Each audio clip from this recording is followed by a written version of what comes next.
আসসালামু আলাইকুম, সবাই কেমন আছেন? আজকে রান্না করবো মুরগির পা দিয়ে ফুলুটি। আপনাদের অঞ্চলে এটিকে কী বলে আমাকে জানাবেন। প্রথমে তেল গরম করে দিয়ে নেব রসুন কুচি। রসুন লাল হয়ে এলে দিয়ে দিব পেঁয়াজ কুচি।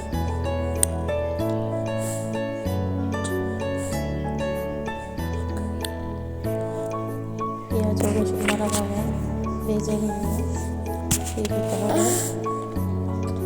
মশলা। প্রথমে দিলাম মরিচের গুঁড়ো, পরে দিলাম হলুদের গুঁড়ো, তারপর দিলাম মশলা গুঁড়ো।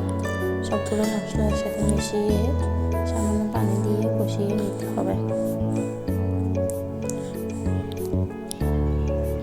মশলাগুলো একসাথে নেড়ে চেড়ে কিছুক্ষণ কষিয়ে নিয়ে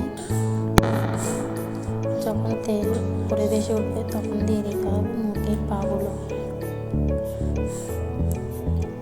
মশলার সাথে পাগুলো ভালোভাবে মিশিয়ে নিতে হবে। ভালোভাবে মিশিয়ে নিতে এরপর দিয়ে দিতে হবে পানি, পরিমাণ মতো পানি দিয়ে মুরগির পাগুলোকে সিদ্ধতে দিতে হবে।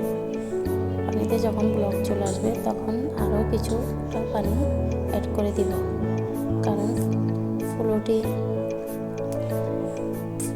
পানি অ্যাবজর্ব করে। পানিগুলো যখন চলে আসবে আর পাগুলো যখন সিদ্ধ হয়ে আসবে এই পর্যায়ে দিয়ে দেব ফুলুটি।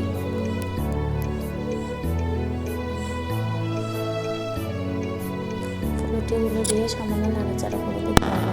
বেশি নাড়াচাড়া করলে ফুলুটি লেগে যায়, তাই হালকা হাতে নাড়াচাড়া করে ঢেকে দিতে হবে।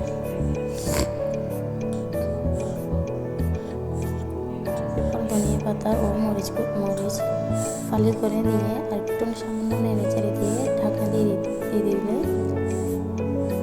রান্না হয়ে যাবে ফুলুটি।